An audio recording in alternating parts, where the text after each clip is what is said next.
ಸ್ನೇಹಿತರೆ, ಟ್ರಂಪ್ ಬೆಂಕಿಯೊಂದಿಗೆ ಸರಸ ಆಡ್ತಾ ಇದಾರ. ಅಂದುಕೊಂಡಷ್ಟು ಬೇಗ ಮುಗಿತಾ ಇಲ್ವಾ ಇದೆಲ್ಲ? ಯಾಕಂದ್ರೆ ಇರಾನ್ ಅಕ್ಷರಶಃ ಬೆಂಕಿ ಮಳೆಯನ್ನ ಸುರಿಸ್ತಾ ಇದೆ. ನಮ್ಮನ್ನ ಸರ್ವನಾಶ ಮಾಡ್ತಿದ್ರ, ನಾವು ಸಾಯ್ತೀವಿ, ನಿಮ್ಮನ್ನು ಕೂಡ ಬಿಡೋದಿಲ್ಲ ಅಂತ ಹೇಳಿ, ನಿಮ್ಮ ಮಿತ್ರರನ್ನ ಕೂಡ ಬಿಡೋದಿಲ್ಲ, ನಿಮ್ಮ ನೆಲೆಗಳನ್ನ ಕೂಡ ಬಿಡೋದಿಲ್ಲ ಅಂತ ಅರಬ್ ರಾಷ್ಟ್ರಗಳ ಮೇಲೆ ಇರಾನ್ ಯಾವ ಲೆವೆಲ್ಗೆ ಸ್ಫೋಟಕಗಳನ್ನು ಸುರಿತಾ ಇದೆ ಅಂದ್ರೆ ಎಲ್ಲಾ ಕಡೆ ಬೂದಿ ಬೆಂಕಿ. ಇರಾನ್ ಈಗ ಯುರೋಪಿನ ರಾಷ್ಟ್ರಗಳನ್ನ ಕೂಡ ಕೆಣಕೋಕ್ ಶುರು ಮಾಡಿದೆ. ಅತ್ತ ಇರಾನ್ನ ಈ ಸಂಘರ್ಷದಲ್ಲಿ ಅಮೆರಿಕದ ಫೈಟರ್ ಜೆಟ್ ಒಂದು ಉದುರು ಬಿದ್ದು ಹೋಗಿದೆ. F-15 ಡಮಾರ್ ಆಗಿದೆ ಒಂದು. ಅಮೆರಿಕ ಕೂಡ ತೀವ್ರ ಪ್ರತಿದಾಳಿಯನ್ನ ಶುರು ಮಾಡಿದ್ದು ಇರಾನ್ನ ನೆಲೆಗಳನ್ನ ಕುಟ್ಟಿ ಪುಡಿ ಮಾಡುತ್ತಿದೆ.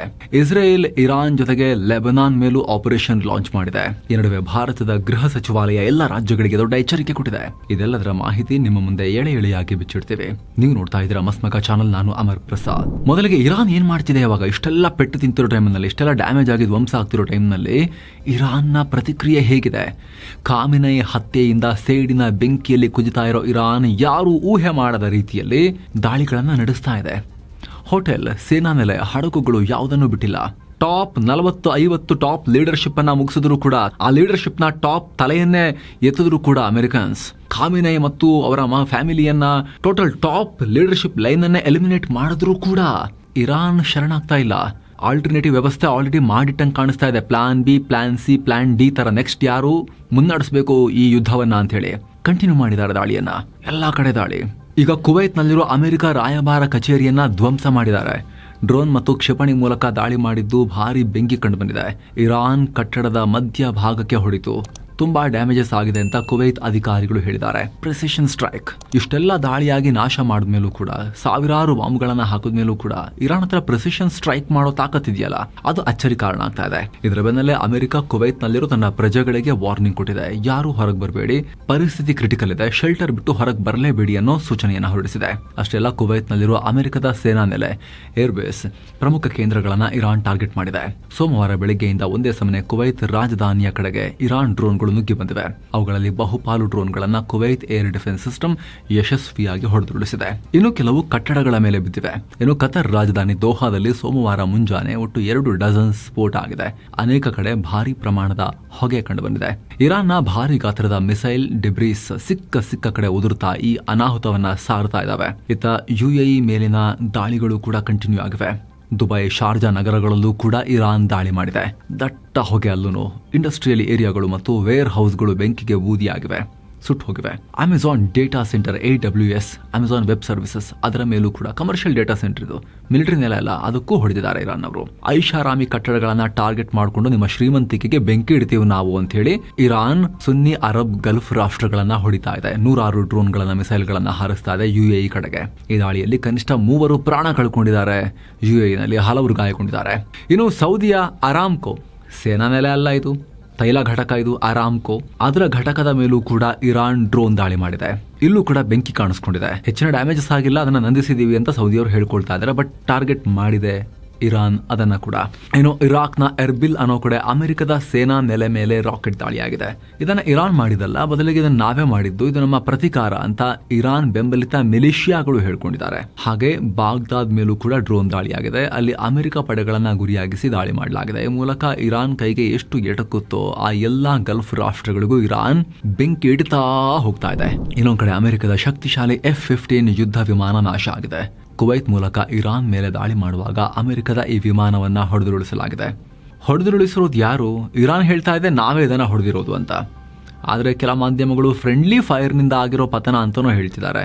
ಆದರೆ ಯಾರು ದಾಳಿ ಮಾಡೋಕೆ ಬರ್ತಾ ಇದ್ರು ಅವ್ರ ಕಡೆ ಅವ್ರದ್ದು ಯಾವುದೋ ಮಿಸೈಲ್ ಬಂದು ಹೊಡೆದಾಗಿರೋದು ಅಂತ ಹೇಳಿ ಹೇಳ್ತಿದ್ದಾರೆ. ಇನ್ನೂ ಕೂಡ ಸ್ಪಷ್ಟ ಇಲ್ಲ. ಆದರೆ ಒಂದು ಜೆಟ್ ಅಂತೂ ಹೋಗಿರೋದು ಗ್ಯಾರಂಟಿ ಈ ಕಥನದಲ್ಲಿ. ಇದು ಜಗತ್ತಿಗೆ ಗೊತ್ತಾಗಿರೋ ಹಾಗೆ ಅಮೆರಿಕ ಈ ಯುದ್ಧದಲ್ಲಿ ಕಳ್ಕೊಂಡಿರೋ ಮೊದಲ ಮೇಜರ್ ಲಾಸ್ ಇದು. ಯುದ್ಧ ವಿಮಾನ ಕಳ್ಕೊಂಡಿದೆ. ಇದರ ವಿಡಿಯೋ ಕೂಡ ವೈರಲ್ ಆಗಿದ್ದು ತೂರಾಡ್ತಾ ಕಂಟ್ರೋಲ್ ಕಳ್ಕೊಂಡು ಕೆಳಗೆ ಬಿದ್ದಿರೋದು ಕಾಣಿಸಿದೆ. ಆದರೆ ಪೈಲಟ್ ಸೇಫ್ ಆಗಿ ಎಜೆಕ್ಟ್ ಆಗಿದ್ದಾರೆ. ಅವ್ರನ್ನ ಚಿಕಿತ್ಸೆಗಾಗಿ ಆಸ್ಪತ್ರೆಗೆ ಸೇರಿಸಲಾಗಿದೆ. ಏನೋ ಸ್ನೇಹಿತರೆ, ಈ ಯುದ್ಧಕ್ಕೆ ನ್ಯಾಟೋ ಕೂಡ ಎಲ್ಲ ರೀತಿಯಲ್ಲೂ ಧುಮುಕೋ ಲಕ್ಷಣ ಕಾಣಿಸ್ತಾ ಇದೆ. ಆಲ್ರೆಡಿ ಫ್ರಾನ್ಸ್ ಅಂತೂ ಹೇಳಿದ್ದಾರೆ, ಬ್ರಿಟನ್ ಅಂತೂ ಆಲ್ರೆಡಿ ಎಂಟರ್ ಆಗಿದೆ ಅಮೆರಿಕದೊಟ್ಟಿಗೆ ಹೆಲ್ಪ್ ಮಾಡ್ತಾ ಇದ್ದಾರೆ ಅವರು. ಉಳಿದವರು ಕೂಡ ಬರೋ ಲಕ್ಷಣ ಇದೆ.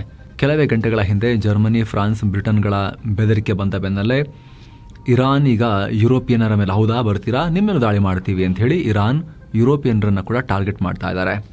ಹೇಗೆ ಮೊದಲ ಹಂತದಲ್ಲಿ ಏಷ್ಯಾದಲ್ಲಿರೋ ಫ್ರಾನ್ಸ್ ಮತ್ತು ಬ್ರಿಟನ್ನ ನೆಲೆಗಳ ಮೇಲೆ ದಾಳಿ ಮಾಡಿದ್ದಾರೆ. ಮೆಡಿಟರೇನಿಯನ್ ಸಮುದ್ರದಲ್ಲಿರೋ ಸೈಪ್ರಸ್ ದೇಶದ UK ವಾಯುನೆಲೆ ಮೇಲೆ ಇರಾನ್ ದಾಳಿಯಾಗಿದೆ. ಅಲ್ಲಿನ ಸರ್ಕಾರವಿದನ್ನು ಕನ್ಫರ್ಮ್ ಮಾಡಿದೆ. ಇದನ್ನು ಪ್ರಾಣಾಪಾಯ ಏನೂ ಆಗಿಲ್ಲ ಸದ್ಯಕ್ಕೆ. ಬ್ರಿಟನ್ ಜೊತೆ ಸೇರಿಕೊಂಡು ಅಲ್ಲಿನ ಪರಿಸ್ಥಿತಿಯನ್ನು ಮಾನಿಟರ್ ಮಾಡ್ತಾ ಇದ್ದೀವಿ ಅಂತ ಸೈಪ್ರಸ್ ಹೇಳಿದೆ. ಏನು ಇರಾನ್ ಫ್ರಾನ್ಸ್ ಅನ್ನು ಕೂಡ ಕೆಣಕಿದೆ. ಅಬುದಾಬಿಯಲ್ಲಿರೋ ಫ್ರೆಂಚ್ ನೇವಿ ಬೇಸ್ ಪಕ್ಕದಲ್ಲೇ ಇರಾನ್ ಡ್ರೋನ್ ಅಟ್ಯಾಕ್ ಮಾಡಿದೆ. ಈ ಬಗ್ಗೆ ಫ್ರಾನ್ಸ್ ರಕ್ಷಣಾ ಸಚಿವೆ ಕ್ಯಾಥರಿನ್ ವಾಟ್ರಿನ್ ಮಾಹಿತಿ ಕೊಟ್ಟಿದ್ದಾರೆ. ಈ ದಾಳಿಯಲ್ಲಿ UAEಗೆ ಸೇರಿದ ಹ್ಯಾಂಗರ್ಗೆ ಹಾನಿಯಾಗಿದೆ. ಅದೃಷ್ಟವಶಾತ್ ಎಲ್ಲೂ ಕೂಡ ಪ್ರಾಣಾಪಾಯ ಉಂಟಾಗಿಲ್ಲ. ಫ್ರೆಂಚ್ ಸೈನಿಕರಿದ್ದ ಜಾಗಕ್ಕೆ ಯಾವುದೇ ಹಾನಿಯಾಗಿಲ್ಲ ಅಂತ ಫ್ರಾನ್ಸ್ ಹೇಳ್ಕೊಂಡಿದೆ. ಏನೋ ಸ್ನೇಹಿತರೆ, ಇದೆಲ್ಲ ನೋಡ್ತಿದ್ದಾಗ ಏನನ್ಸುತ್ತೆ ನಿಮಗೆ? ಪ್ರಪಂಚ ತುಂಬಾ ಅನ್ಸರ್ಟನ್ ಅನ್ಸುತ್ತೆ. ಪ್ರಪಂಚ ಮಾತ್ರ ಅಲ್ಲ ಸ್ನೇಹಿತರೆ, ಜೀವನ ಕೂಡ ಅನ್ಸರ್ಟನ್, ಅನಿಶ್ಚಿತತೆಯಿಂದ ಕೂಡಿರುತ್ತೆ. ಯಾವಾಗ ಏನಾಗುತ್ತೆ ಹೇಳಕ್ಕಾಗೋದಿಲ್ಲ. ಹಾಗಾಗಿ ಯಾವಾಗಲೂ ಕೂಡ ಒಂದು ರಕ್ಷಣಾ ಕವಚ ನಮ್ಮ ಸುತ್ತ ಇರಬೇಕು. ಅಂದ್ರೆ ಅಟ್ಲೀಸ್ಟ್ ಫಿನಾನ್ಷಿಯಲಿ ಫ್ಯಾಮಿಲಿಯನ್ನ ಭದ್ರ ಮಾಡಬೇಕು ಅಂತ ಹೇಳಿದ್ರೆ ಟರ್ಮ್ ಇನ್ಶೂರೆನ್ಸ್, ಹೆಲ್ತ್ ಇನ್ಶೂರೆನ್ಸ್ ಪ್ರತಿಯೊಬ್ಬರಿಗೂ ಮ್ಯಾಂಡೇಟರಿ. ಹಾಸ್ಪಿಟಲ್ ಬಿಲ್ಗಳಿಂದ ನೀವು ಮಾಡಿಸೋ ಹೆಲ್ತ್ ಇನ್ಶೂರೆನ್ಸ್ ನಿಮ್ಮನ್ನ ಕಾಪಾಡುತ್ತೆ. ಎಷ್ಟಕ್ಕೆ ಮಾಡಿಸಿರ್ತೀರಿ? 20, 25, 30 ಲಕ್ಷ ಎಷ್ಟಕ್ಕೆ ಮಾಡಿಸಿರ್ತೀರಿ? ಅಷ್ಟು ಅಮೌಂಟ್ನ ಹಾಸ್ಪಿಟಲ್ ಬಿಲ್ನ ಭಯ ಇರೋದಿಲ್ಲ. ಏನೇ ಕಾಯಿಲೆ ಬಂದ್ರು, ಆಕ್ಸಿಡೆಂಟ್ ಆದ್ರೂ ಆ ಭಯ ಇರೋದಿಲ್ಲ. ಟರ್ಮ್ ಇನ್ಶೂರೆನ್ಸ್ ನೀವು 50 ಲಕ್ಷಕ್ಕೆ, 1 ಕೋಟಿಗೆ, 2 ಕೋಟಿಗೆ ಎಷ್ಟಕ್ಕೆ ಮಾಡಿಸಿರ್ತೀರಿ? ಅಷ್ಟು ಅಮೌಂಟ್ನ ಫಿನಾನ್ಷಿಯಲ್ ಸೆಕ್ಯೂರಿಟಿ ಫ್ಯಾಮಿಲಿಗೆ ಇರುತ್ತೆ. ಟರ್ಮ್ ಇನ್ಶೂರೆನ್ಸ್ ಯಾಕೆ? ದುಡಿತಾ ಇರೋ ವ್ಯಕ್ತಿಗೆ ಏನಾದರೂ ಹೆಚ್ಚು ಕಮ್ಮಿ ಆದರೆ ಅವ್ರನ್ನ ಕಳ್ಕೊಂಡ್ರೆ ಫ್ಯಾಮಿಲಿ ಏನಾದರೂ ಆಗಿ, ಆಗ ಆ ಲಂಸಮ್ ಅಮೌಂಟ್ ಆ ಫ್ಯಾಮಿಲಿಗೆ ಸಿಗುತ್ತೆ. ದುಡಿಮೆಯನ್ನೇ ನಂಬ್ಕೊಂಡಿರ್ತಾರೆ. ದುಡಿಯೋ ವ್ಯಕ್ತಿನ ಕಳ್ಕೊಂಡ್ರೆ ಮುಂದೇನು? ಅದಕ್ಕೆ ಆನ್ಸರ್ ಟರ್ಮ್ ಇನ್ಶೂರೆನ್ಸ್. ಯಾರಿನ್ನೂ ಮಾಡಿಸಿಲ್ಲ, ಡಿಸ್ಕ್ರಿಪ್ಷನ್ ಮತ್ತು ಪಿನ್ ಮಾಡಿರೋ ಕಾಮೆಂಟ್ನಲ್ಲಿ ಲಿಂಕ್ ಇದೆ. ಈಗ GST ಕೂಡ 0 ಆಗಿದೆ. ಆನ್ಲೈನ್ ಡಿಸ್ಕೌಂಟ್ ಕೂಡ ಇದೆ. ಎಷ್ಟು ಅಂತ ಲಿಂಕ್ ಮೇಲೆ ಮೆನ್ಷನ್ ಆಗಿದೆ. ಅದನ್ನು ಓಪನ್ ಮಾಡೋ ಮೂಲಕ ಕೆಲವೇ ಕ್ಲಿಕ್ಸಲ್ಲಿ ನೀವು ಬೈ ಮಾಡ್ಬೋದು. ಡಿಸ್ಕ್ರಿಪ್ಷನ್ ಅಲ್ಲಿ ಪಿನ್ ಮಾಡಿರೋ ಕಾಮೆಂಟ್ ಅಲ್ಲಿ ಲಿಂಕ್ ಇದೆ. ಆಸಕ್ತರು ಮಿಸ್ ಮಾಡದೆ ಚೆಕ್ ಮಾಡಿ. ಬನ್ನಿ ಈಗ ಕಂಟಿನ್ಯೂ ಮಾಡೋಣ ಸ್ನೇಹಿತರೆ. ಈಗ ಯುದ್ಧಕ್ಕೆ ನ್ಯಾಟೋ ಫುಲ್ ಪ್ಲೆಜ್ಡ್ ಆಗಿ ಎಂಟರ್ ಆಗೋ ಎಲ್ಲ ಲಕ್ಷಣ ಇದೆ. ಯಾಕಂದ್ರೆ ಫ್ರಾನ್ಸ್ ನೋಡಿ UAEಯನ್ನ ರಕ್ಷಣೆ ಮಾಡ್ತೀವಿ ನಾವು ಅಂತ ನೆಲೆ ಮಾಡ್ಕೊಂಡಿತ್ತು ಅಲ್ಲಿ. ನೀವು ನೋಡ್ತಿರೋ ಹಾಗೆ ಕಳೆದ 3 ದಿನಗಳಿಂದಲೂ ಇರಾನ್ UAE ಮೇಲೆ ದಾಳಿ ಮಾಡ್ತಾನೆ ಇದೆ. ಆದ್ರೆ ಫ್ರಾನ್ಸ್ ಇದುವರೆಗೂ ಯಾವುದೇ ಕ್ರಮ ತಗೊಂಡಿಲ್ಲ. ಇಂಥ ಟೈಮ್ನಲ್ಲಿ ಫ್ರಾನ್ಸ್ ಯುದ್ಧದಿಂದ ದೂರ ಸರಿದ್ರೆ ಮುಂದೆ ಈ ಒಪ್ಪಂದಕ್ಕೆ ಅರ್ಥನೇ ಬರೋದಿಲ್ಲ. ಅಬುದಾಬಿ ಉರಿತಾ ಇದ್ರು, ನೀವೇನ್ ಮಾಡ್ತಾ ಇದ್ರಿ ಅಂತ UAE ಫ್ರಾನ್ಸ್ ಅನ್ನ ಕೇಳುತ್ತೆ. ಗಲ್ಫ್ ರಾಷ್ಟ್ರಗಳು ಫ್ರಾನ್ಸ್ಗಿಂತ ಅಮೆರಿಕವನ್ನೇ ಜಾಸ್ತಿ ನಂಬೋ ಪರಿಸ್ಥಿತಿ ಕೂಡ ಬರುತ್ತೆ. ಫ್ರಾನ್ಸ್ ನಂಬಿಕೆಗೆ ಅರ್ಹ ಅಲ್ಲ ಅಂತ ಆಗುತ್ತೆ. ಅದನ್ನ ಒಪ್ಕೊಳ್ಳೋಕೆ ಫ್ರಾನ್ಸ್ ತಯಾರಿರೋದಿಲ್ಲ. ಜೊತೆಗೆ ಅಮೆರಿಕದ ಮೇಲೂ ಕೂಡ ದಾಳಿ ಆಗ್ತಿರೋದ್ರಿಂದ ನೆಲೆಗಳ ಮೇಲೆ ನ್ಯಾಟೋ ಭಾಗವಾಗಿ ಎಲ್ಲರೂ ಕೂಡ ಬರಲೇಬೇಕಾಗೋ ಸಿಚುವೇಶನ್ ಇದೆ. ಈಗ ಈ ನ್ಯಾಟೋ ಗುಂಪಲ್ಲಿ ಫ್ರಾನ್ಸ್ ಬಂದ್ರೆ ಇದೆಯಲ್ಲ, ಅವರು ಭಯಾನಕವಾಗಿ ದಾಳಿ ಮಾಡ್ತಾರೆ. ಅವ್ರು ಕಾಟಚಾರಕ್ಕೆ ದಾಳಿ ಮಾಡೋ ರಾಷ್ಟ್ರ ಅಲ್ಲ. ದಾಳಿಗಳಿದ್ರೆ ಅಮೆರಿಕ, ಇಸ್ರೇಲ್ನಷ್ಟೇ ಭಯಾನಕವಾಗಿರುತ್ತೆ. ಬ್ರಿಟಿಷರಿಗಿಂತ ಬಹಳ ಜೋರು. ಫ್ರಾನ್ಸ್ನ ಏರ್ ಆಪರೇಷನ್ ಹೇಗಿರುತ್ತೆ ಅನ್ನೋದನ್ನ ಆಫ್ರಿಕಾದ ಉಗ್ರರು ನೋಡಿದ್ದಾರೆ. 2014ರಲ್ಲಿ ಆಪರೇಷನ್ ಬುರ್ಖಾನೆ ಶುರುವಾದಾಗ ಸಾವಿರಾರು ಉಗ್ರರನ್ನ ಕುಟ್ಟಿ ಪುಡಿ ಮಾಡಿ ಅರ್ದು ಬಿಟ್ಟಿತ್ತು ಫ್ರಾನ್ಸ್. ಹೀಗಾಗಿ ಫ್ರಾನ್ಸ್ ಆಗಮನ ಇಲ್ಲಿ ತುಂಬಾ ಇಂಪಾರ್ಟೆಂಟ್ ಆಗುತ್ತೆ. ಇನ್ನು ಈ ಬಿಸಿ ಏರ್ತಿರೋ ಹೊತ್ತಲ್ಲಿ ಫ್ರಾನ್ಸ್ ತನ್ನ ವಿಮಾನ ವಾಹಕ ನೌಕೆಯನ್ನ ಇರಾನ್ ಕಡೆಗೆ ಕಳಿಸ್ಕೊಟ್ಟಿದೆ. ಫ್ರಾನ್ಸ್ನ ಬಲಿಷ್ಠ ಹಾಗೂ ಯುರೋಪ್ನ ಏಕೈಕ ನ್ಯೂಕ್ಲಿಯರ್ ಏರ್ಕ್ರಾಫ್ಟ್ ಕ್ಯಾರಿಯರ್ ಚಾರ್ಲ್ಸ್ ಡಿಗಾಲ್ ಈಗ ಪೂರ್ವ ಮೆಡಿಟರೇನಿಯನ್ ಸಮುದ್ರದ ಕಡೆಗೆ ಬರ್ತಾ ಇದೆ. ಆರಂಭದಲ್ಲಿ ಅಮೆರಿಕ ಇಸ್ರೇಲ್ ದಾಳಿಗೂ ನಮಗೂ ಸಂಬಂಧ ಇಲ್ಲ ಅಂತ ಫ್ರೆಂಚ್ ಅಧ್ಯಕ್ಷ ಇಮಾನ್ಯುಯಲ್ ಮ್ಯಾಕ್ರಾನ್ ಹೇಳಿದ್ರು. ಆದ್ರೆ ಈಗ ಸಿಚುವೇಶನ್ ಚೇಂಜ್ ಆಗಿದೆ. ಯಾಕೋ ಇದು ಬ್ರಾಡ್ ಆಗ್ತಾ ಇದೆ. ಸಣ್ಣ ಲೋಕಲ್ ಯುದ್ಧ ಹೋಗಿ ಇದು ಬ್ರಾಡ್ ಆಗ್ತಾ ಇದೆ, ಹರಡ್ತಾ ಇದೆ. ನಾವಿನ್ನೂ ಕೂಡ ವರ್ಲ್ಡ್ ವಾರ್ ಅಂತ ಕರಿತಾ ಇಲ್ಲ, ಬಟ್ ದೊಡ್ಡದಾಗ್ತಾ ಇದೆ ಅಂತ ಹೇಳ್ತಾ ಇದ್ದೀವಿ. ಮತ್ತೊಂದು ಕಡೆ ಸ್ನೇಹಿತರೆ, ಇರಾನ್ ಯುದ್ಧ ನಿಲ್ಲಿಸೋ ಎಲ್ಲ ಮಾತುಕತೆ ಸಾಧ್ಯತೆಯನ್ನ ಈಗ ಕ್ಲೋಸ್ ಮಾಡ್ದಂಗೆ ಕಾಣಿಸ್ತಾ ಇದೆ. ಇನ್ನು ಪೂರಾ ಪುಡಿ ಆಗೋ ತನಕ ಫೈಟ್ ಮಾಡ್ತೀವಿ ಅನ್ನೋ ಥರದಲ್ಲಿ ಇರಾನ್ ರೆಡಿ ಆದಂಗೆ ಕಾಣಿಸ್ತಾ ಇದೆ. ನಾವು ಅಮೆರಿಕನ್ಸ್ ಜೊತೆ ಮಾತಾಡಲ್ಲ ಅಂತ ಇರಾನ್ನ ನ್ಯಾಷನಲ್ ಸೆಕ್ಯೂರಿಟಿ ಕೌನ್ಸಿಲ್ನ ಸೆಕ್ರೆಟರಿ ಅಲಿ ಲಾರಿಜಾನಿ ಹೇಳಿದ್ದಾರೆ. ಅಮೆರಿಕ ಮೋಸ ಮಾಡ್ತು, ಡಿಪ್ಲೊಮಸಿಯನ್ನ ಹತ್ಯೆ ಮಾಡ್ತು, ಖಾಮಿನೈ ಸಾಯಿಸಿ ರೆಡ್ ಲೈನ್ ದಾಟ್ತು, ಸೊ ಮಾತುಕತೆ ಎಲ್ಲ ಇಲ್ಲ ಅಂತ ಹೇಳಿದ್ದಾರೆ. ಟ್ರಂಪ್ ಮಾತುಕತೆ ಮಾಡೋಕೆ ಇರಾನಿಗರು ಕೇಳ್ತಿದ್ದಾರೆ ಅಂತ ಹೇಳಿದ್ರು. ಇಲ್ಲ ನಾವೇನ್ ಕೇಳ್ತಿಲ್ಲ ಅಂತ ಇವರು ಹೇಳಿದ್ದಾರೆ.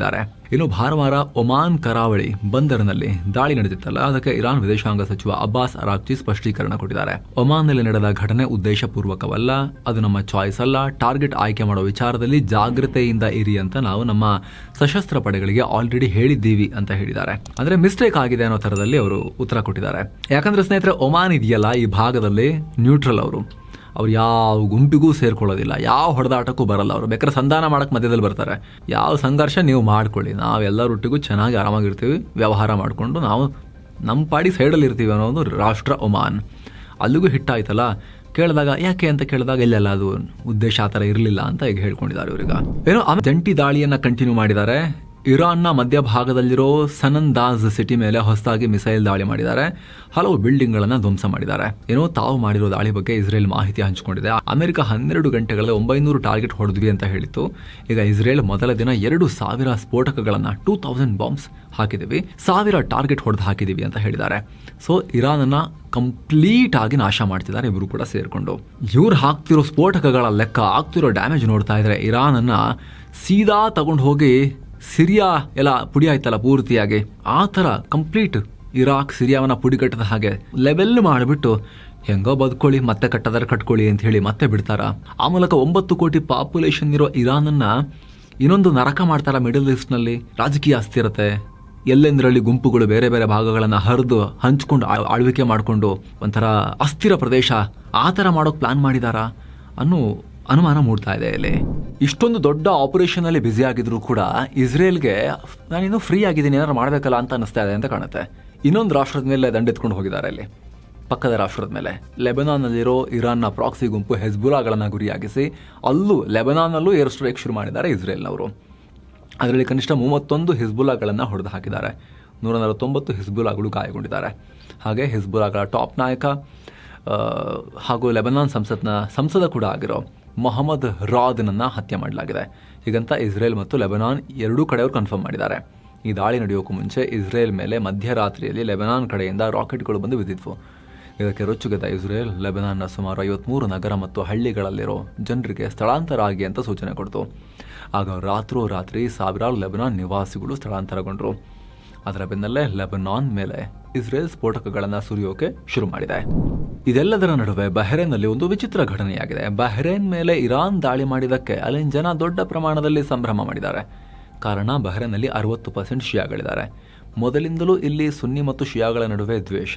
ಆದರೆ ಬಹ್ರೇನ್ ಸರ್ಕಾರ ಅದನ್ನು ಸ್ಫೋಟ ಆಗೋಕೆ ಬಿಟ್ಟಿರಲಿಲ್ಲ. ಈಗ ಬಹ್ರೇನ್ ಮೇಲೆ ಅಂದರೆ ಬಹ್ರೇನ್ನಲ್ಲಿರೋ ಅಮೆರಿಕನ್ ನೆಲೆಗಳ ಮೇಲೆ ಇರಾನ್ ಪ್ರತಿದಾಳಿ ಮಾಡ್ತಿದ್ದ ಹಾಗೆ ಜನ ಸ್ವಾಗತ ಮಾಡಿದ್ದಾರೆ. ಹೊಡಿರಿ, ವೆಲ್ಕಮ್ ಅಂತ. ಖಾಮೆನೇಯಿಗೆ ಜಯವಾಗಲಿ, ಇರಾನ್ ಚಿರಾಯುವಾಗಲಿ ಅಂತ ಘೋಷಣೆ ಕೂಗಿದ್ದಾರೆ. ಏನೋ ಇರಾನ್ ಮೇಲೆ ಮಾಡಿರೋ ದಾಳಿಯನ್ನು ಪ್ರಿಯೆಂಪ್ಟಿವ್ ದಾಳಿ ಅಂತ ಅಮೆರಿಕ ಮತ್ತು ಇಸ್ರೇಲ್ ಹೇಳ್ಕೊಂಡಿದ್ರು. ಅಂದರೆ ಅವರೇ ಹೊಡೆಯೋಕೆ ರೆಡಿಯಾಗಿದ್ರು ಇರಾನ್ನವರು. ನಮಗೆ ಅದೆಲ್ಲ ಆಮೇಲೆಲ್ಲ ಪೆಡ್ತಿನಕ್ಕೆ ಯಾರು ರೆಡಿ ಇರ್ತಾರೆ, ನಾವೇ ಮುಂಚೆನೇ ಹೊಡೆದ್ಬಿಟ್ವಿ ಹೋಗಿ ಅನ್ನೋದು ವಾದ ಆಗಿತ್ತು. ಅದು ಸುಳ್ಳು ಅಂತ ಗೊತ್ತಾಗ್ತಿದೆ. ಇರಾನ್ ಅಮೆರಿಕ ಮಾಡೋಕ್ಕೂ ಮುನ್ನ ದಾಳಿ ಮಾಡುತ್ತೆ ಅನ್ನೋ ಯಾವುದೇ ಗುಪ್ತಚರ ಮಾಹಿತಿ ಇರಲಿಲ್ಲ. ಇರಾನ್ಗೆ ಅಂತ ಪ್ಲಾನ್ ಕೂಡ ಇರಲಿಲ್ಲ. ಆದರೂ ಅಮೆರಿಕ ಈ ದಾಳಿಯನ್ನು ಮಾಡ್ತು ಅಂತ ಅಮೆರಿಕನ್ ಅಧಿಕಾರಿಗಳೇ ಹೇಳಿದ್ದಾರೆ. ನೇರವಾಗಿ ಹೇಳಿಲ್ಲ, ಬದಲಿಗೆ ಮುಚ್ಚಿದ ಕೋಣೆಯಲ್ಲಿ ಅಮೆರಿಕದ ಕಾಂಗ್ರೆಸ್ ಸದಸ್ಯರೊಂದಿಗೆ ಮೀಟಿಂಗ್ನಲ್ಲಿ ಪೆಂಟಗನ್ ಈ ವಿಚಾರವನ್ನು ಬಾಯ್ಬಿಟ್ಟಿದೆ. ಏನು ಇರಾನ್ ಸಂಘರ್ಷದಿಂದ ಭಾರತಕ್ಕೂ ಎಫೆಕ್ಟ್ ಆಗ್ತಿದೆ. ಭಾರತವು ಹೈ ಅಲರ್ಟ್ನಲ್ಲಿದೆ. ಇರಾನ್ ಸಂಘರ್ಷದಿಂದ ಭಾರತದಲ್ಲಿ ಸಂಭಾವ್ಯ ಹಿಂಸಾಚಾರದ ಆತಂಕ ಇದೆ ಅಂತ ಗೃಹ ಸಚಿವಾಲಯ ಎಲ್ಲ ರಾಜ್ಯ ಮತ್ತು ಕೇಂದ್ರಾಡಳಿತ ಪ್ರದೇಶಗಳಿಗೆ ವಾರ್ನಿಂಗ್ ಕೊಟ್ಟಿದೆ. ಹೈ ಅಲರ್ಟ್ನಲ್ಲಿರಬೇಕು. ಅದರಲ್ಲೂ ಕೂಡ ವಿದೇಶಿ ರಾಯಭಾರ ಕಚೇರಿಗಳು, ಕಾನ್ಸುಲೇಟ್ ಕಚೇರಿಗಳು ಮತ್ತು ಇತರ ರಾಜತಾಂತ್ರಿಕ ಕಚೇರಿಗಳಲ್ಲಿ ಭದ್ರತೆ ಹೆಚ್ಚಿಸಬೇಕು. ಅದರಲ್ಲೂ ಅಮೆರಿಕ ಮತ್ತು ಇಸ್ರೇಲ್ಗೆ ಸಂಬಂಧಪಟ್ಟ ಕಚೇರಿಗಳಲ್ಲಿ, ಸೋಷಿಯಲ್ ಮೀಡಿಯಾಗಳಲ್ಲಿ ಪ್ರತ್ಯೇಕತಾವಾದಿಗಳ ಚಟುವಟಿಕೆಗಳ ಮೇಲೆ ನಿಗಾ ಇಡಬೇಕು. ಇರಾನ್ ಪರ ಭಾಷಣಗಳನ್ನು ಮಾಡಿ ಮೂಲಭೂತವಾದವನ್ನು ಬಿತ್ತೋ ಬೋಧಕರ ಮೇಲೆ ಹದ್ದಿನ ಕಣ್ಣಿಡಿ. ಇದರಿಂದ ಶಾಂತಿ ಕದಡೋ ಸಾಧ್ಯತೆ ಇದೆ. ಕಾನೂನು ಸುವ್ಯವಸ್ಥೆ ಹದಗೆಡದಂತೆ ನೋಡ್ಕೊಳ್ಳಿ ಅಂತ ಹೇಳಿದೆ. ಏನೋ ಈ ಖಾಮೆನೇಯಿ ಹತ್ಯೆ ಖಂಡಿಸಿ ಜಮ್ಮು ಕಾಶ್ಮೀರದಲ್ಲಿ ನಡೀತಾ ಇರೋ ಪ್ರತಿಭಟನೆ ಹಿಂಸಾಚಾರಕ್ಕೆ ತಿರುಗಿದೆ. ಶ್ರೀನಗರ ಸೇರಿ ಕೆಲ ಪ್ರದೇಶಗಳಲ್ಲಿ ಭದ್ರತಾ ಪಡೆ ಮತ್ತು ಪ್ರತಿಭಟನಾಕಾರರ ನಡುವೆ ವಾಗ್ವಾದ ಆಗಿದೆ. ಪರಿಸ್ಥಿತಿ ಉದ್ವಿಗ್ನಗೊಳಿಸಿದ ಹಾಗೆ ಪೊಲೀಸರು ಪ್ರತಿಭಟನಾಕಾರರನ್ನು ಚದುರಿಸೋಕೆ ಅಶ್ರುವಾಯು ಪ್ರಯೋಗ ಮಾಡಿದ್ದಾರೆ. ಏನೋ ಕಾಶ್ಮೀರ ಕಣಿವೆಯಾದ್ಯಂತ ಬಿಗಿ ಬಂದೋಬಸ್ತ್ ಮಾಡಲಾಗಿದೆ. ಕಾಶ್ಮೀರದಲ್ಲಿ ಲೈಟಾಗಿ ಘರ್ಷಣೆ ಎಲ್ಲ ಆಗಿದೆ. ಅಲ್ಲಿ ಮೊದಲ ದಿನ ಶಾಂತಿಯುತವಾಗಿ ಪ್ರತಿಭಟನೆ ಆಗಿತ್ತು. ಎರಡನೇ ದಿನ ಸ್ವಲ್ಪ ಘರ್ಷಣೆ, ಸ್ವಲ್ಪ ಅಶ್ರುವಾಯು ಪ್ರಯೋಗ ಮಾಡೋ ಪರಿಸ್ಥಿತಿಯಲ್ಲಿ ಬಂದಿದೆ. ಶ್ರೀನಗರದ ಮುಖ್ಯ ಪ್ರದೇಶ ಲಾಲ್ ಚೌಕ್ ಬಳಿ ಯಾರೂ ಸೇರಬಾರ್ದು ಅಂತ ಇಡೀ ಏರಿಯಾವನ್ನು ಸೀಲ್ ಮಾಡಲಾಗಿದೆ. ಇದರ ಜೊತೆಗೆ ಮಾರ್ಚ್ 2 ಮತ್ತು 3ನೇ ತಾರೀಕು ಕಾಶ್ಮೀರದ ಎಲ್ಲ ಶಾಲಾ ಕಾಲೇಜುಗಳಿಗೆ ರಜೆ ಘೋಷಿಸಲಾಗಿದೆ. ಕಾಶ್ಮೀರ ಯೂನಿವರ್ಸಿಟಿ ಕೂಡ ತನ್ನ ಎಲ್ಲ ಪರೀಕ್ಷೆಗಳನ್ನು ಪೋಸ್ಟ್ಪೋನ್ ಮಾಡಿದೆ. ಇರಾನ್ನಿಂದ ಬರ್ತಿರೋ ವಿಡಿಯೋಗಳು ವೈರಲ್ ಆಗಿ ಪರಿಸ್ಥಿತಿ ಇನ್ನಷ್ಟು ಬಿಗಡಾಯಿಸಬಾರದು. ಮೊಬೈಲ್ ಇಂಟರ್ನೆಟ್ ಕೂಡ ಇಲ್ಲಿ ತುಂಬ ಪರಿಣಾಮಕಾರಿಯಾಗಿ ಇದನ್ನು ಜಾಸ್ತಿ ಮಾಡುತ್ತೆ ಅನ್ನೋ ಕಾರಣಕ್ಕೋಸ್ಕರ ಸ್ಪೀಡ್ ಕಮ್ಮಿ ಮಾಡಿದೆ ಇಂಟರ್ನೆಟ್ನಲ್ಲಿ. ಏನೋ ಈ ಬಗ್ಗೆ ಮಾತನಾಡಿರೋ ಜಮ್ಮು ಕಾಶ್ಮೀರ ಸಿಎಂ ಒಮರ್ ಅಬ್ದುಲ್ಲಾ, ಶಾಂತಿಯುತ ಶೋಕಾಚರಣೆ ಮಾಡೋರಿಗೆ ಅವಕಾಶ ಕೊಡಿ ಅಂತ ಸ್ಥಳೀಯ ಪೊಲೀಸರಿಗೆ ಸೂಚನೆ ಕೊಟ್ಟಿದ್ದಾರೆ. ಹಾಗೆ ಇರಾನ್ನಲ್ಲಿರೋ ಕಾಶ್ಮೀರಿಗಳ ರಕ್ಷಣೆಗೆ ವಿದೇಶಾಂಗ ಸಚಿವಾಲಯದೊಂದಿಗೆ ನಿರಂತರ ಸಂಪರ್ಕದಲ್ಲಿದ್ದೀವಿ ಅನ್ನೋ ಭರವಸೆಯನ್ನು ಕೊಟ್ಟಿದ್ದಾರೆ. ಸ್ನೇಹಿತರೆ, ಜಮ್ಮು ಮತ್ತು ಕಾಶ್ಮೀರದಲ್ಲಿ ಟೋಟಲ್ 68ರಿಂದ 70% ಹತ್ತತ್ರ ಮುಸ್ಲಿಂ ಪಾಪ್ಯುಲೇಷನ್ ಇದೆಯಲ್ವಾ, ಅದರಲ್ಲಿ ಆ ಮುಸ್ಲಿಂ ಪಾಪ್ಯುಲೇಷನ್ನಲ್ಲಿ ಅಂದರೆ ಟೋಟಲ್ ನಂಬರ್ ಎಷ್ಟಾಗುತ್ತೆ, 90 ಲಕ್ಷ 95 ಲಕ್ಷ, ಹತ್ತತ್ರ 1 ಕೋಟಿ ಅಂತ ಅಂದ್ಕೊಳ್ಳಿ ಮುಸ್ಲಿಂ ಪಾಪ್ಯುಲೇಷನ್. ಅದರಲ್ಲಿ 15ರಿಂದ 20 ಲಕ್ಷ ಶಿಯಾಗಳಿದ್ದಾರೆ, ಶಿಯಾ ಮುಸ್ಲಿಮ್ಸ್ ಇದ್ದಾರೆ. ಅಂದರೆ 15ರಿಂದ 20% ಕಾಶ್ಮೀರದ ಮುಸ್ಲಿಂ ಪಾಪ್ಯುಲೇಷನ್ನಲ್ಲಿ ಶಿಯಾ ಪಾಪ್ಯುಲೇಷನ್ ಇದ್ದಾರೆ. ಹಾಗಾಗಿ ಅಲ್ಲಿ ಸ್ವಲ್ಪ ಸೆನ್ಸಿಟಿವ್ ವಿಚಾರ ಇದು. ಏನೋ ಪಾಕ್ ಮತ್ತು ಅಫ್ಘಾನ್ ತಾಲಿಬಾನಿಗಳ ಸಂಘರ್ಷ ಕೂಡ ತೀವ್ರ ಸ್ವರೂಪ ಪಡ್ಕೊಳ್ತಾ ಇದೆ. ಇವ್ರದಂತೂ ಭಯಂಕರ ಹೊಡೆದಾಟ. ಈಗ ತಾಲಿಬಾನಿಗಳು ಪಾಕಿಸ್ತಾನಕ್ಕೆ ದೊಡ್ಡ ಶಾಕ್ ಕೊಟ್ಟಿದ್ದಾರೆ. ಪಾಕಿಸ್ತಾನದ ಅತಿ ಪ್ರಮುಖ ಏರ್ಬೇಸ್ ನೂರ್ ಖಾನ್ ಏರ್ಬೇಸ್, ನಾವು ಹೊಡೆದಿದ್ವಲ್ಲ ಆಪರೇಷನ್ ಸಿಂಧೂರ್ ಟೈಮ್ನಲ್ಲಿ, ಅದೇ ಜಾಗಕ್ಕೆ ಅವರಿನ್ನೂ ಆಯಿಂಟ್ಮೆಂಟ್ ಹಚ್ಕೊಳ್ತಿರೋ ಟೈಮ್ನಲ್ಲಿ ಪಟಾರ್ ಅಂತ ಅಫ್ಘಾನಿಸ್ತಾನದವರು ಹೊಡೆದಿದ್ದಾರೆ. ಈಗ ಇದು ಪಾಕ್ ಸೇನೆ ಹೆಡ್ ಕ್ವಾರ್ಟರ್ಸ್ ರಾವಲ್ಪಿಂಡಿಯ ಆತ್ಮಸ್ಥಾನ. ಪಾಕಿಸ್ತಾನ ವಾಯುಪಡೆಯ ಅತಿ ಮುಖ್ಯ ಲಾಜಿಸ್ಟಿಕಲ್ ಮತ್ತು ಟ್ರಾನ್ಸ್ಪೋರ್ಟ್ ಹಬ್. ಈಗ ಅಲ್ಲಿಗೆ ಅಟ್ಯಾಕ್ ಮಾಡಿದ್ದಾರೆ. C2 ಸೆಂಟರನ್ನು ಹೊಡೆದಿದ್ದೀವಿ ಅಂತ ಹೇಳಿದ್ದಾರೆ. C2 ಅಂದರೆ C ಕಮಾಂಡ್ ಆ್ಯಂಡ್ ಕಂಟ್ರೋಲ್ ಸೆಂಟರ್ನ ಡ್ರೋನ್ ಮೂಲಕ ದಾಳಿ ಮಾಡಿದ್ದೀವಿ ಅಂತ ಹೇಳಿದ್ದಾರೆ. ಪಾಕಿಸ್ತಾನಿಯರಿಗೆ ನಾಚಿಕೆ ಆಗಬೇಕು, ತಲೆ ಕೆಳಗೆ ಹೋಗಬೇಕು ಮುನೀರಂದು ಅವಮಾನದಲ್ಲಿ. ಆ ಥರ ಮಾಡಿ ಸ್ಯಾಟಲೈಟ್ ಫೋಟೋಗಳನ್ನು ಕೂಡ ರಿಲೀಸ್ ಮಾಡಿದ್ದಾರೆ ತಾಲಿಬಾನಿಗಳು. ನಾವು ಏರ್ಫೋರ್ಸ್ ಬಳಸಿ ಹೊಡೆದಿದ್ದೀವಿ ಅಂತ, ಅಂದರೆ ಡ್ರೋನ್ ಹಾರಿಸ್ಬಿಟ್ಟು ಹೊಡೆದಿದ್ದಾರೆ. ಇದರ ಜೊತೆಗೆ ಬಲೂಚಿಸ್ತಾನದ ಕ್ವೆಟಾದಲ್ಲಿರೋ 12th ಡಿವಿಷನ್ ಹೆಡ್ ಕ್ವಾರ್ಟರ್ಸ್ ಮೇಲೂ ಕೂಡ ದಾಳಿ ಮಾಡಿದ್ದೀವಿ. ಖೈಬಾ ಪಖ್ತೂನ್ಖ್ವಾದ ಮೊಹಮ್ಮದ್ ಏಜೆನ್ಸಿಯಲ್ಲಿರೋ ಖ್ವಾಜಾಯ್ ಕ್ಯಾಂಪ್ ಮತ್ತು ಗೊಲ್ಲಿ ಮಿಲಿಟರಿ ಬೇಸ್ಗಳ ಮೇಲೂ ಕೂಡ ಅಟ್ಯಾಕ್ ಮಾಡಿದ್ದೀವಿ ಅಂತ ಅಫ್ಘಾನ್ ತಾಲಿಬಾನ್ ಹೇಳಿದೆ. ಇಡೀ ಆಪರೇಷನ್ನಲ್ಲಿ 32 ಪಾಕ್ ಸೈನಿಕರನ್ನು ನಾವು ಹೊಡೆದು ಹಾಕಿದ್ದೀವಿ. 10ಕ್ಕೂ ಅಧಿಕ ಜನರು ಗಾಯಗೊಂಡಿದ್ದಾರೆ. 4 ಮಿಲಿಟರಿ ಪೋಸ್ಟ್ಗಳು ನಾಶವಾಗಿವೆ ಅಂತ ಅಫ್ಘಾನ್ ರಕ್ಷಣಾ ಸಚಿವಾಲಯ ಹೇಳಿಕೊಂಡಿದೆ. ಹಾಗೆ ತನ್ನ ಎಕ್ಸ್ ಅಕೌಂಟ್ನಲ್ಲಿ ಕಾಮಿಕಾಜೆ ಡ್ರೋನ್ ಬಳಸಿ ಮಾಡಿದ ದಾಳಿಯ ಫೂಟೇಜನ್ನು ಕೂಡ ಶೇರ್ ಮಾಡಿಕೊಂಡಿದ್ದಾರೆ ತಾಲಿಬಾನಿಗಳು. ಅಫ್ಘಾನ್ ಡಿಫೆನ್ಸ್ ಮಿನಿಸ್ಟ್ರಿ ಕಡೆಯಿಂದ, ತಾಲಿಬಾನ್ ಡಿಫೆನ್ಸ್ ಮಿನಿಸ್ಟ್ರಿ ಕಡೆಯಿಂದ ಇದಕ್ಕೆ ಕಾರಣಗಳನ್ನು ಕೊಟ್ಟಿದ್ದಾರೆ. ಶನಿವಾರ ರಾತ್ರಿ ಮತ್ತು ಭಾನುವಾರ ಬೆಳಗ್ಗೆ ನಮ್ಮ ಕಾಬೂಲ್ ಮತ್ತು ಬಗ್ರಾಮ್ ಸೇರಿ ಪ್ರಮುಖ ನಗರಗಳ ಮೇಲೆ ಪಾಕ್ ವಾಯು ದಾಳಿ ಮಾಡಿತ್ತು, ಅದಕ್ಕೆ ಪ್ರತಿಕಾರ ತೀರಿಸಿಕೊಂಡಿದ್ದೀವಿ ಅಂತ. ಇನ್ನು ಮುಂದೆ ನಮ್ಮ ವಾಯು ಪ್ರದೇಶವನ್ನು ಉಲ್ಲಂಘನೆ ಮಾಡಿ ಪೋಖ್ರಿ ಕೆಲಸ ಮಾಡಿದ್ರೆ ಪಾಕಿಸ್ತಾನ ಇನ್ನೂ ಭೀಕರವಾದ ದಾಳಿ ಮಾಡ್ತೀವಿ, ಪ್ರತ್ಯುತ್ತರ ಕೊಡ್ತೀವಿ ಅಂತ ತಾಲಿಬಾನಿಗಳು ವಾರ್ನಿಂಗ್ ಕೊಟ್ಟಿದ್ದಾರೆ ಮುನೀರನ ಸೇನೆಗೆ. ಈ ನಡುವೆ ಪಾಕ್ ಮತ್ತು ಕಾಬೂಲ್ ಮೇಲೆ ವಾಯು ದಾಳಿ ನಡೆಸಿದೆ, ನಾವು ಬಿಡಲ್ಲ ಅಂಥೇಳಿ. ಈ ದಾಳಿಯಲ್ಲಿ 415ಕ್ಕೂ ಅಧಿಕ ತಾಲಿಬಾನಿಗಳನ್ನು ಹೊಡೆದು ಹಾಕಿದ್ದೀವಿ ಅಂತ ಪಾಕಿಸ್ತಾನ ಕ್ಲೇಮ್ ಮಾಡಿದೆ. ಈ ಭೀಕರ ಕದನದಿಂದಾಗಿ ಪಾಕ್ ಪ್ರಧಾನಿ ಶಹಬಾಜ್ ಶರೀಫ್ ತಮ್ಮ ರಷ್ಯಾ ಪ್ರವಾಸವನ್ನು ಮುಂದೂಡಿಕೆ ಮಾಡಿದ್ದಾರೆ. ಮಾರ್ಚ್ 3ರಿಂದ 5ನೇ ತಾರೀಕಿನವರೆಗೆ ರಷ್ಯಾಗೆ ಹೋಗಬೇಕಾಗಿತ್ತು. ಬರೀ ಭಾರತಕ್ಕೆ ನೀವು ಕ್ಲೋಸ್ ಆಗಿದ್ದೀರಲ್ಲ, ನಮಗೂ ಒಂಚೂರು ಕ್ಲೋಸ್ ಆಗಿ ಅಂತ ಕೇಳೋಕ್ಕೆ. ಈ ಹಿಂದೆ ಮರ್ಯಾದೆ ಬಿಟ್ಟು ಓಪನ್ ಆಗೋದನ್ನು ಕೇಳ್ಕೊಂಡಿದ್ರು, ಅದನ್ನ ಇನ್ನೊಂಚೂರು ಜಾಸ್ತಿ ಕೇಳೋಣ ಅಂತ ಹೊರಟಿದ್ರು. ಆದ್ರೀಗ ಅದನ್ನು ಮುಂದೂಡಿಕೆ ಮಾಡಬೇಕಾಗಿ ಬಂದಿದೆ. ಹಲವು ವಿದೇಶಗಳು ಕೂಡ ಕೂಡಲೇ ಯುದ್ಧ ನಿಲ್ಲಿಸ್ರಿ, ನಿಮ್ದೊಂದು ಬೇರೆ ಶುರುವಾಯ್ತಾ ಈ ಕಡೆಯಿಂದ ಅಂಥೇಳಿ ಎರಡೂ ರಾಷ್ಟ್ರಗಳಿಗೆ ಆಗ್ರಹ ಮಾಡಿದ್ದಾರೆ.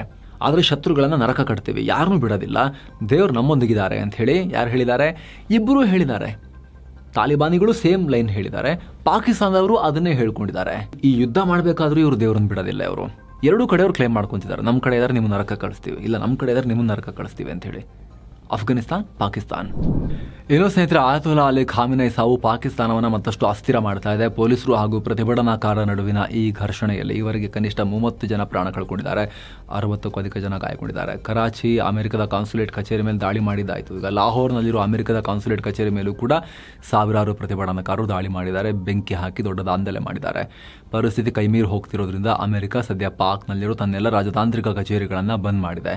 ಹಾಗೆ ತನ್ನ ನಾಗರಿಕರಿಗೆ ಭದ್ರತಾ ಅಲರ್ಟ್ ಘೋಷಿಸಿದೆ.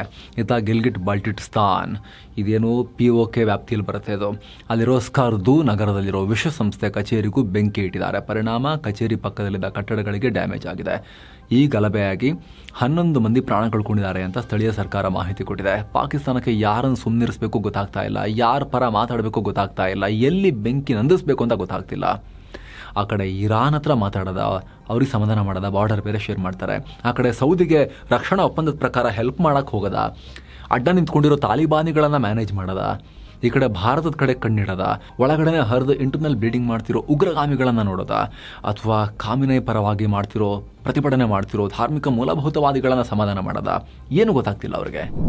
ಸೊ ಸ್ನೇಹಿತರೆ, ಇದಾಗಿತ್ತು ಈ ಕ್ಷಣದ ಎಲ್ಲ ಅಪ್ಡೇಟ್ ನಿಮಗೆ ತಲುಪಿಸುವಂಥ ಪ್ರಯತ್ನ. ಮೇಜರ್ ಅಪ್ಡೇಟ್ಸನ್ನು ಕೆಲ ಹೊತ್ತಲ್ಲಿ ಮತ್ತೆ ನಿಮಗೆ ಎಲ್ಲ ಲೇಟೆಸ್ಟ್ ಮಾಹಿತಿಯೊಂದಿಗೆ ರಿಪೋರ್ಟ್ ತಲುಪಿಸುವ ಪ್ರಯತ್ನವನ್ನು ನಾವು ಮಾಡ್ತೀವಿ. ಸಬ್ಸ್ಕ್ರೈಬ್ ಮಾಡದೇ ಇರೋರು ದಯವಿಟ್ಟು ಸಬ್ಸ್ಕ್ರೈಬ್ ಮಾಡಿ ಸ್ನೇಹಿತರೆ. ಹಾಗೆ ಆಗಲೇ ಹೇಳಿದ್ವಲ್ಲ, ಟರ್ಮ್ ಮತ್ತು ಹೆಲ್ತ್ ಇನ್ಶೂರೆನ್ಸ್ನ ರಕ್ಷಣೆಯನ್ನು ಇನ್ನೂ ಯಾರೆಲ್ಲ ನಿಮ್ಮ ಫ್ಯಾಮಿಲಿಗೆ ಕೊಟ್ಟಿಲ್ಲ, ಆ ಪ್ರೊಟೆಕ್ಷನ್ ನಿಮ್ಮ ಫ್ಯಾಮಿಲಿಗೆ ಕೊಡೋ ಆಸಕ್ತಿ ನಿಮಗೆ ಇದ್ದರೆ ಡಿಸ್ಕ್ರಿಪ್ಷನ್ ಮತ್ತು ಪಿನ್ ಮಾಡಿರೋ ಕಾಮೆಂಟಲ್ಲಿ ಲಿಂಕ್ ಇದೆ. ಆಸಕ್ತರು ಮಿಸ್ ಇಲ್ಲದೆ ಚೆಕ್ ಮಾಡಿ. ಇವಾಗ ಡಿಸ್ಕೌಂಟ್ ಕೂಡ ಇದೆ, GST ಕೂಡ 0 ಆಗಿದೆ. ಡಿಸ್ಕೌಂಟ್ ಎಷ್ಟು ಅಂತ ಲಿಂಕ್ ಮೇಲೆ ಅಲ್ಲೇ ಮೆನ್ಷನ್ ಆಗಿದೆ. ಲಿಂಕ್ ಓಪನ್ ಮಾಡಿ ಕೆಲವೇ ಕ್ಲಿಕ್ಸಲ್ಲಿ ಭಾರತದ ಎಲ್ಲ ಪ್ರೊವೈಡರ್ಗಳ ಪ್ಲಾನ್ಗಳನ್ನು ಕಂಪೇರ್ ಮಾಡಿ ನೀವು ಅಪ್ಲೈ ಮಾಡ್ಬೋದು.